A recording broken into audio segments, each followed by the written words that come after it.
برادران ملت اسلامی، السلام علیکم ورحمۃ اللہ وبرکاتہ۔ الحمدللہ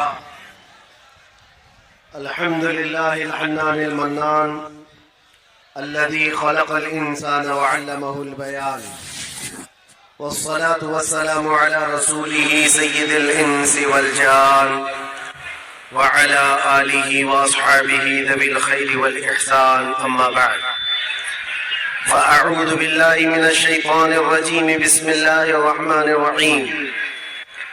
اليوم أكملت لكم دينكم وأتممت عليكم نعمتي ورضيت لكم الإسلام دينا، صدق الله مولانا العظيم۔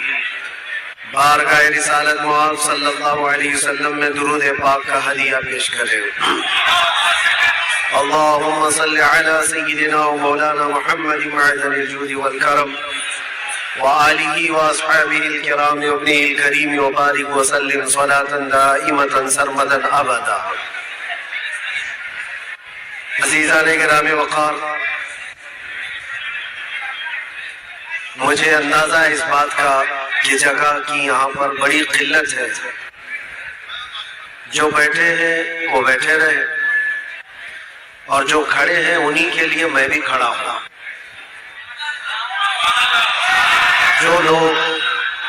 جو لوگ باہر کھڑے ہیں یا دور دراز کھڑے ہیں، ان کو یہ احساس نہ ہو کہ سب لوگ بیٹھے ہوئے ہیں، ہم بھی آپ کے سامنے کھڑے ہو کر کی گفتگو کر رہے ہیں تاکہ آپ کو کھڑے ہونے کا احساس نہ رہے۔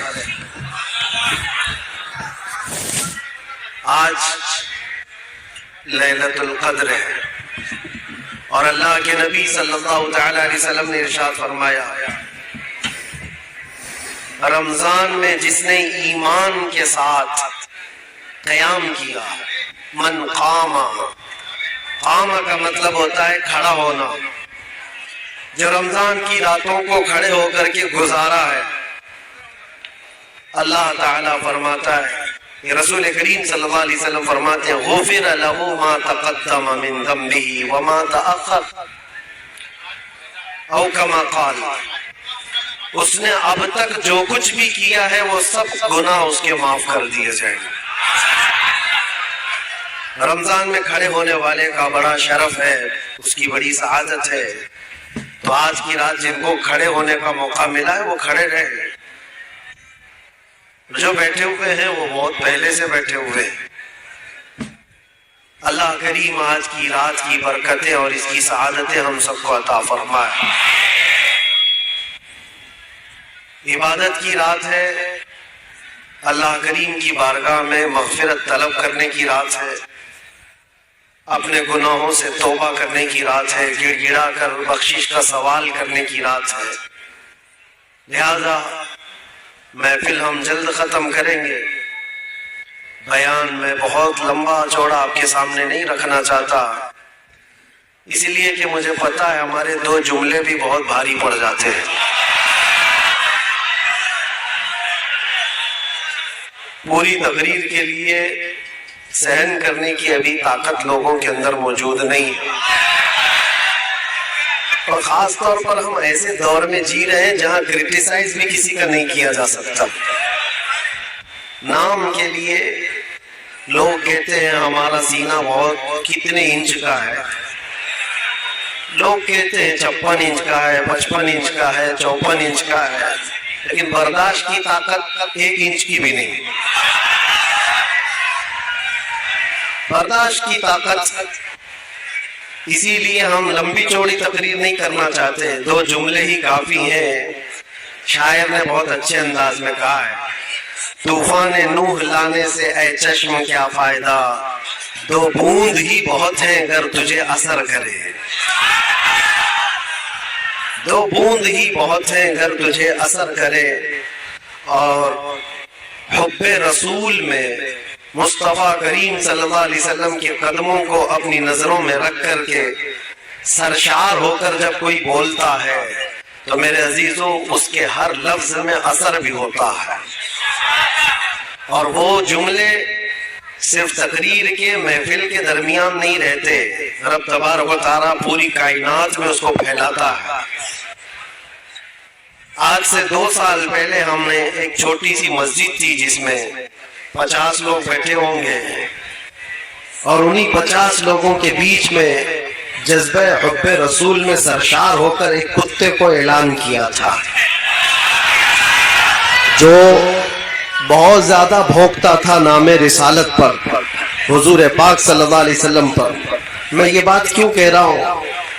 اس لیے کہہ رہا ہوں کہ چھوٹی مسجد میں، چھوٹی محفل میں، لیکن جذبہ تھا کہ حضور پاک کی طرف بھونکنے والے کی زبان باہر زیادہ دیر تک نہیں رہنا چاہیے، اس کا جواب ہونا چاہیے۔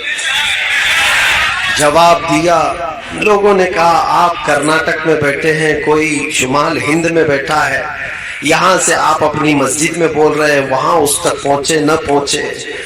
میرے عزیزو، رب ذوالجلال کی طاقت و قوت پہنچانے کا اس کا جو نظام ہے، اس پر تمہارا کیسا یقین ہونا چاہیے بتاتا ہوں۔ ایک دن نہیں گزرا تھا کہ برابر ہم نے جو جملہ کہا اس کی دم پر ہی پیر رکھا گیا تھا، جہاں پہنچنا تھا وہیں پہنچا۔ اور ہم نے تو سوچا کہ یہ بات شاید کرناٹک سے نکل کر ممبئی تک آئی ہوگی، ممبئی سے نکل کر آس پاس گئی ہوگی، لیکن ہفتے بھر کے بعد پتا چلا کہ امریکہ، نیوزی لینڈ، آسٹریلیا، افریقہ، سب جگہ یہ بات پہنچی ہوئی۔ اب پھر یہ احساس ہوا پہنچاتا کون ہے، یہ باتیں کہاں سے کہاں تک چلی گئی۔ میرے عزیزو، لوگ کہتے ہیں سوشل میڈیا کے ذریعے سے پہنچ گئی ہوگی۔ سوشل میڈیا میں ہزاروں لوگ بھرے ہوئے ہیں، تماشے کر رہے ہیں۔ یہ بات ہر مومن تک اور ہر بچے تک کیسے پہنچی؟ اسی لیے میرا یہ یقین ہے، اللہ کے نبی صلی اللہ علیہ وسلم کی عزت پر بات کرتے ہو اور حب رسول میں سرشار ہو کر کرتے ہو تو پھر اپنے آس پاس ماحول کیا ہے نہ دیکھو، بولنا تمہارا کام ہے، پہنچانا میرے رب کی شان ہے۔ تمہارا ایک نعرہ بھی، تمہارا ایک جو جذبہ حب رسول میں سرشار ہو کر کے آہ نکالتے ہو، یہ بھی بہت دور تک آواز پہنچتی ہے، بہت دور تک آواز پہنچتی ہے۔ میں تو صبح شام دوپہر راتیں سب کاٹ کر کے آیا ہوں اندر سے، 8 مہینے اندر کی کڑک جیل دیکھ کر کے آیا۔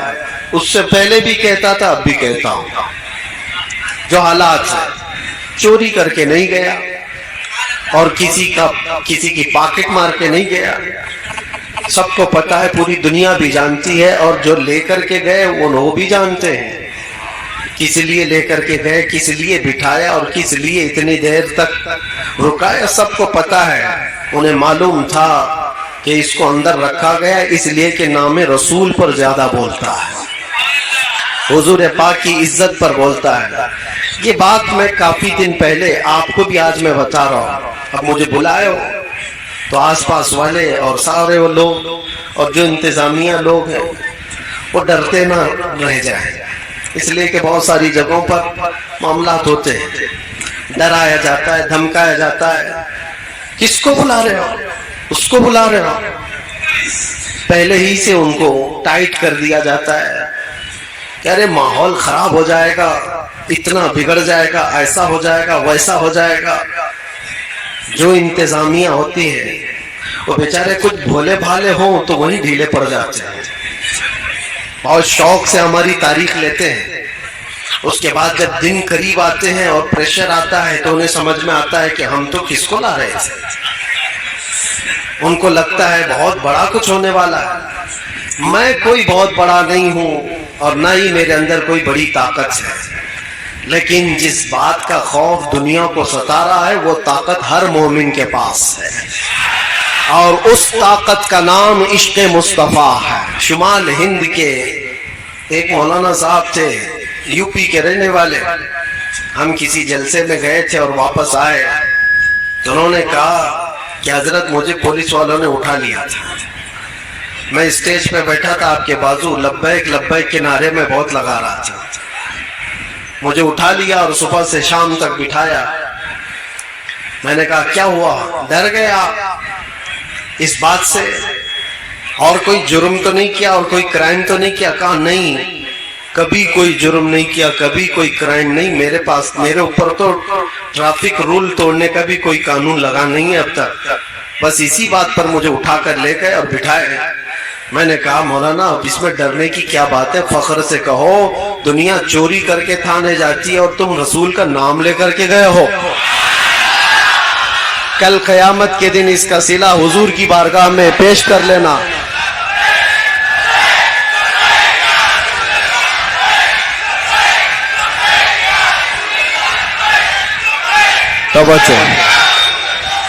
توجہ.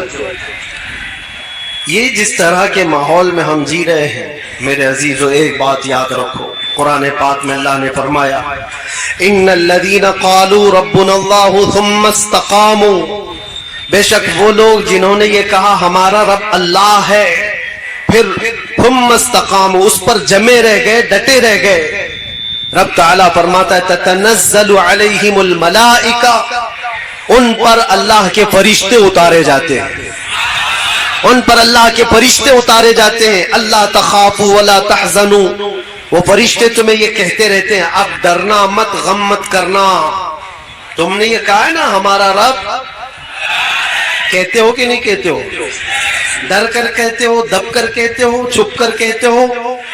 اللہ تمہارا رب ہے, اس میں نہ ڈرنے کی ضرورت, نہ دبنے کی ضرورت, نہ چھپنے کی ضرورت. جب کہنا ہے اللہ اکبر بلند آواز سے کھلے عام سر عام کہا جائے گا. کیوں؟ اللہ پر ایمان لانے کے بعد جو بندہ جم گیا, ڈٹ گیا, میرے رب کا وعدہ ہے کہ اس کی حفاظت کے لیے اللہ فرشتے اتارتا, اس کی حفاظت کے لیے فرشتے اتارتا. یقین ہونا چاہیے تمہارا میرے عزیزو, کچھ نہیں ہوگا.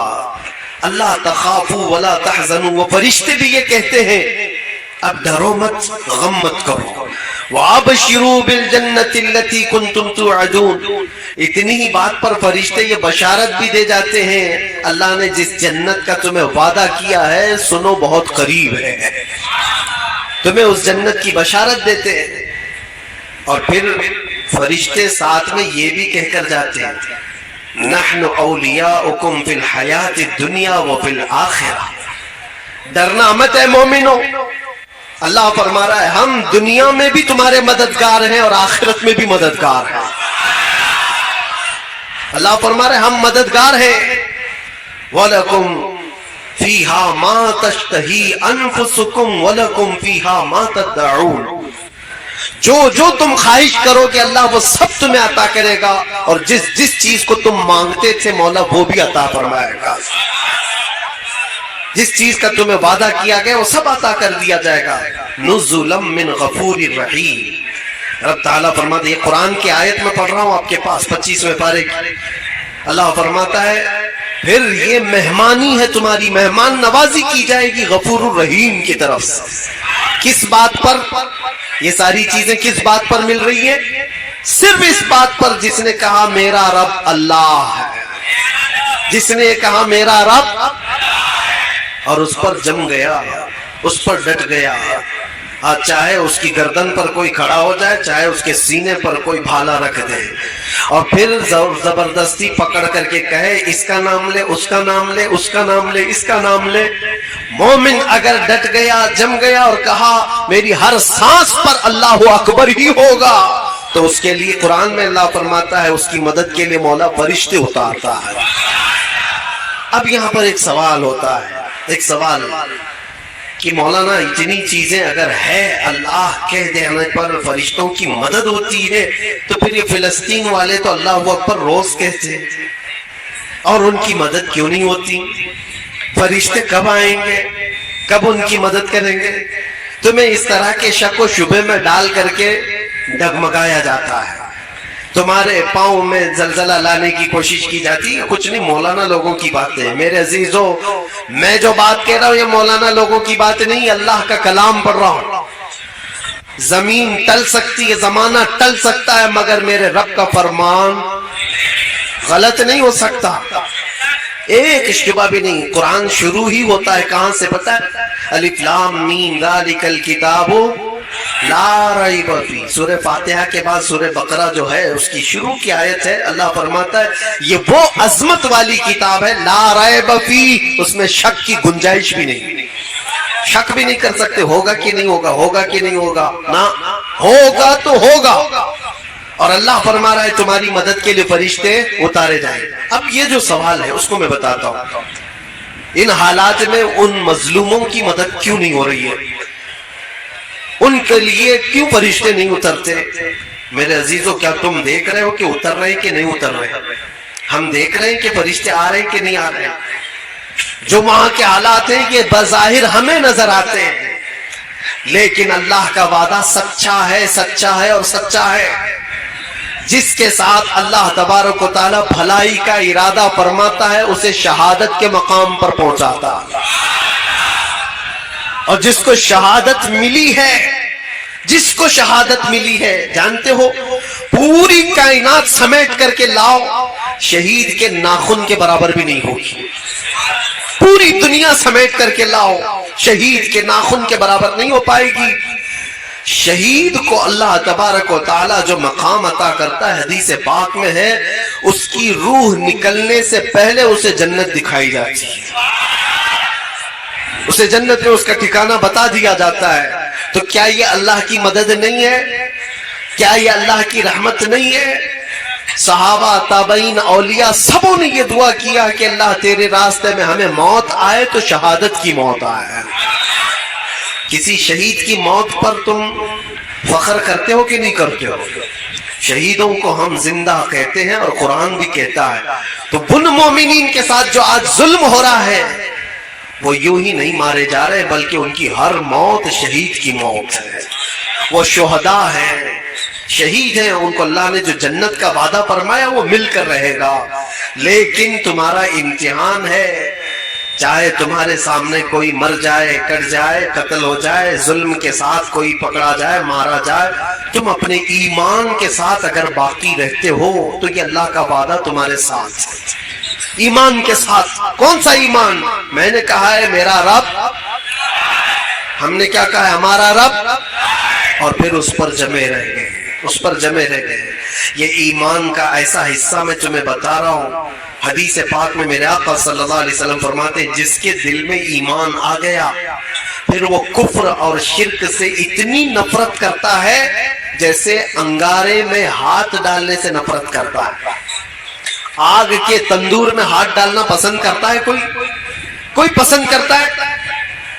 آگ کے تندور میں ہاتھ ڈالنے کو جتنا ناپسند کرتے ہو، ایمان والا کفر اور شرک سے اتنا ہی بیزار رہتا ہے، اتنی ہی دور بھاگتا ہے، چاہے جیسے بھی حالات ہو۔ لوگوں کو آج پتہ نہیں کیا ہو گیا۔ میں تو اپنا میسج دے کر کے رہوں گا۔